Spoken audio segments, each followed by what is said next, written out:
Do you feel like the volume of life is turned up way too high? Like you're the only one who needs 3 days to recover after a party everyone else seemed to enjoy? Or maybe you notice things, tiny shifts in people's moods, subtle changes in a room, details everyone else seems to completely miss.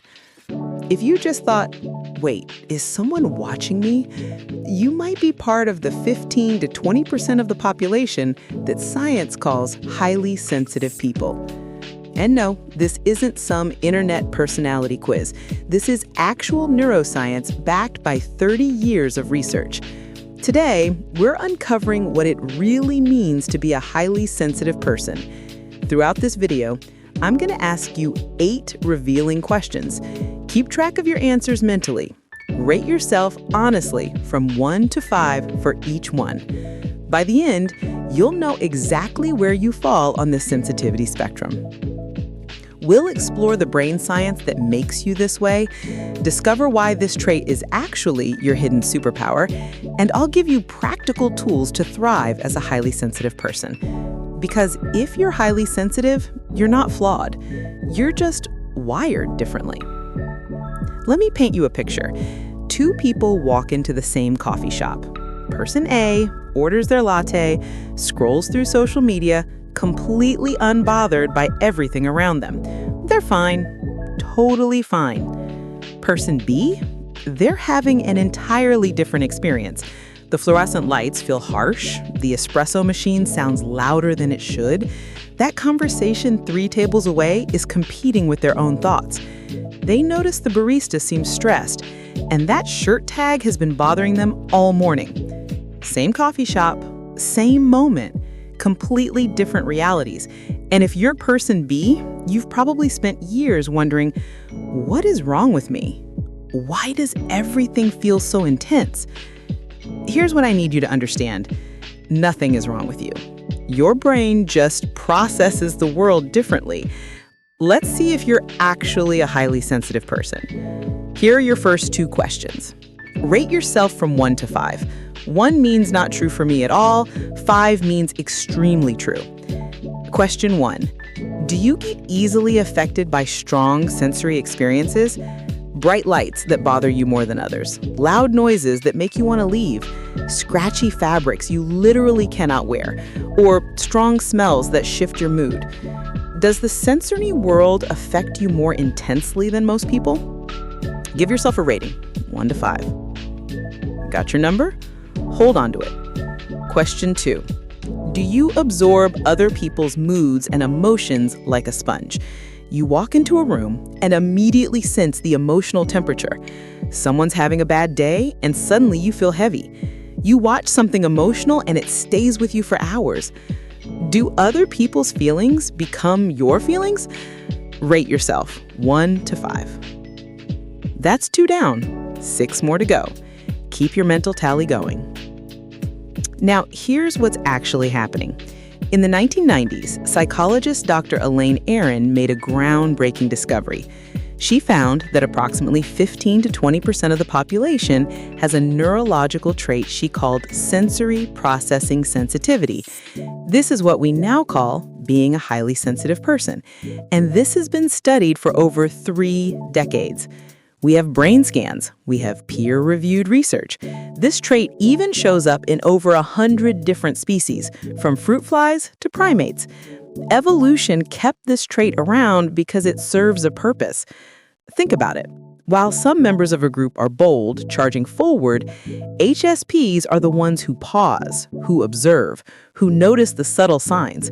In ancient times, you were the person who kept the tribe safe through awareness. But in our modern world of constant notifications and endless stimulation, it can feel like you're trying to run a marathon while everyone else is casually strolling.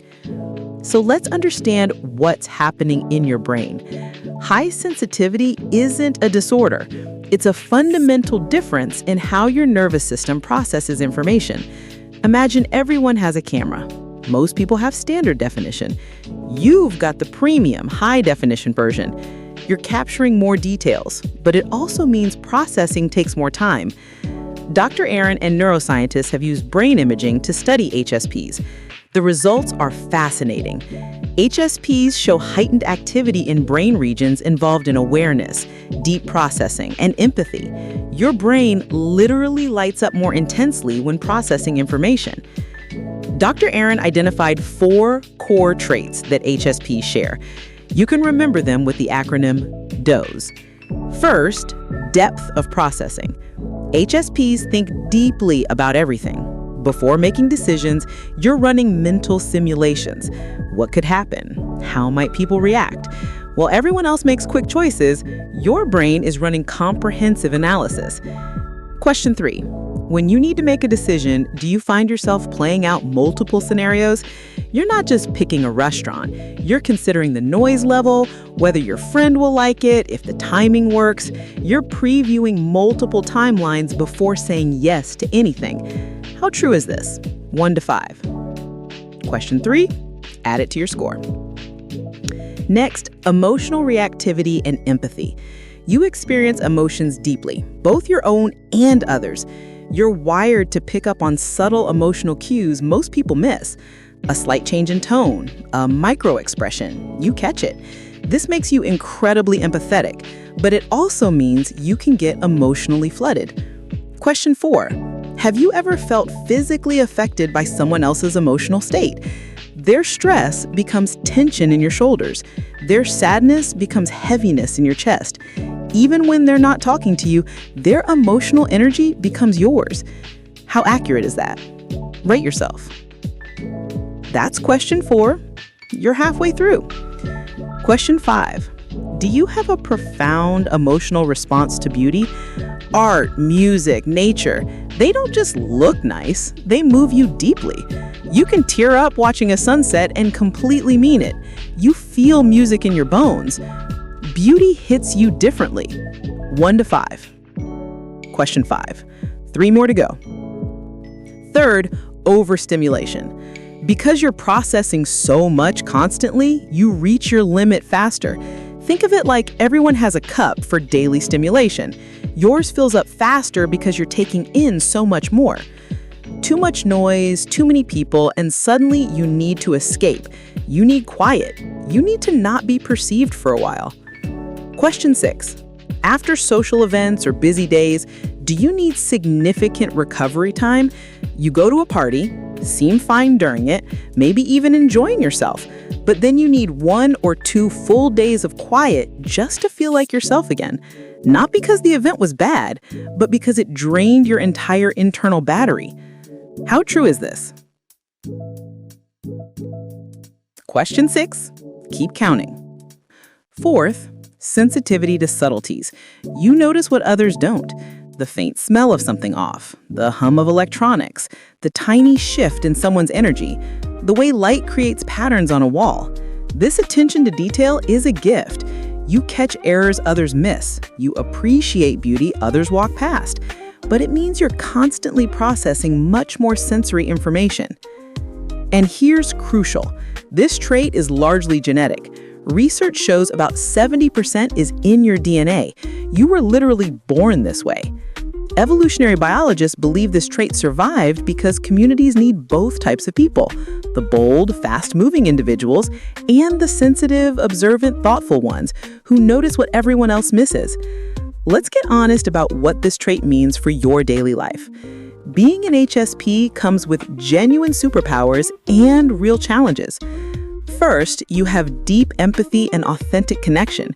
You're the friend people seek out when they need to be truly heard. You pick up on what's unsaid. You create relationships with real depth because you get people on a level most don't access. Second, your creativity and appreciation for beauty. HSPs are overrepresented in creative fields. You notice subtleties in art, music, and nature that others miss.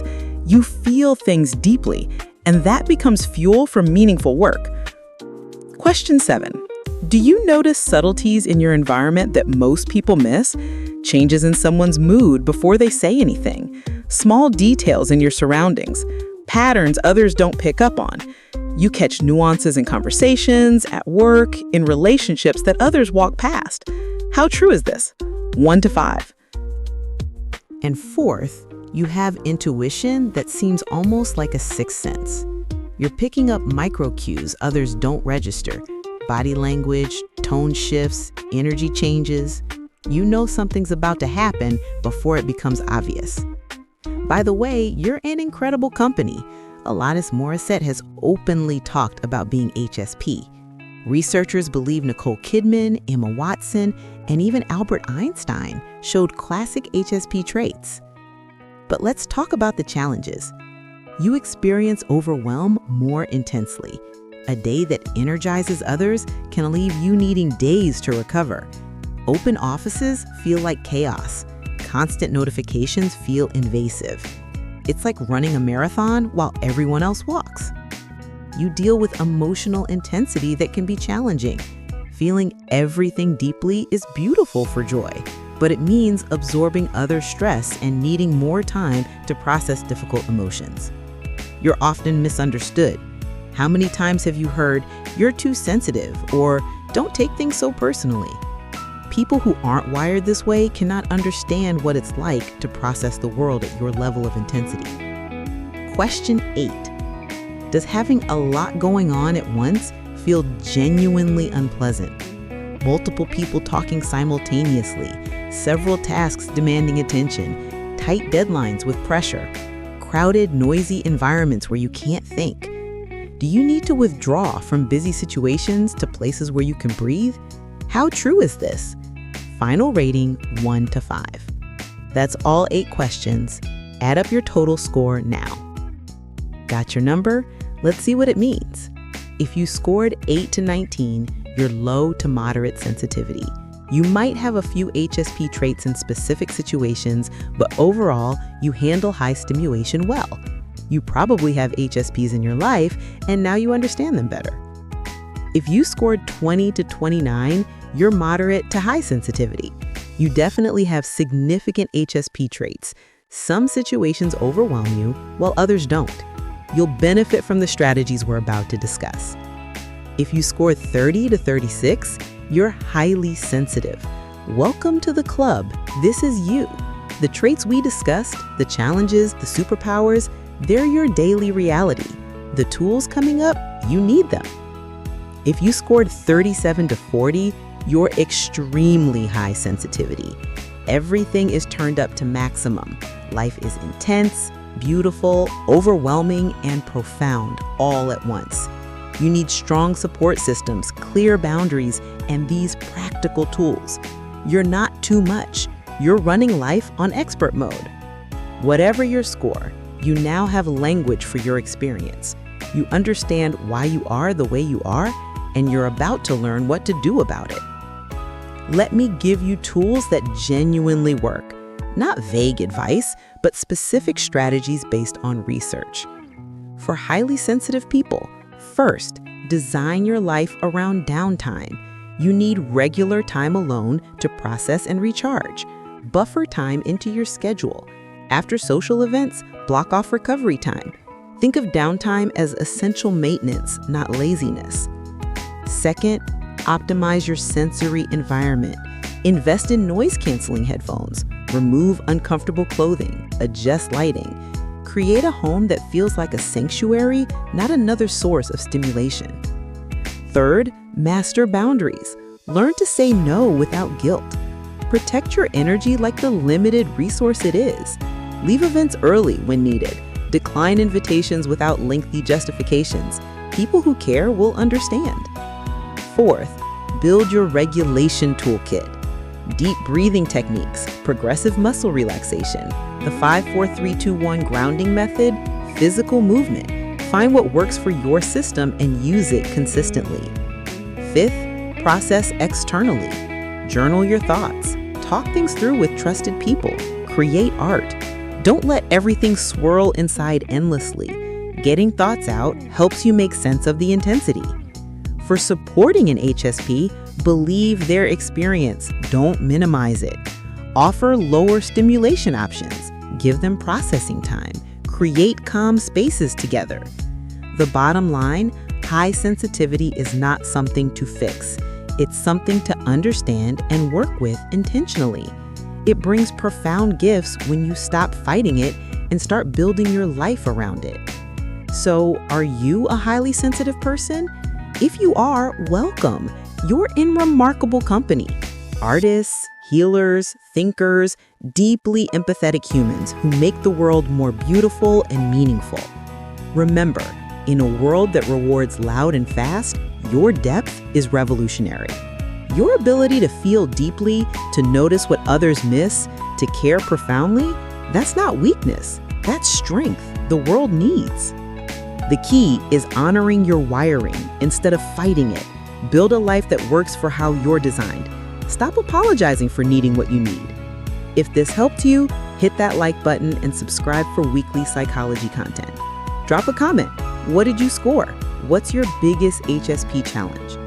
Next week, we're exploring people-pleasing and how to break that pattern. If you're an HSP, you'll likely relate. Until then, remember, you're not too much. You're not flawed. You're tuned to a different frequency, and that's exactly what makes you valuable. Take care of yourself. I'll see you next week.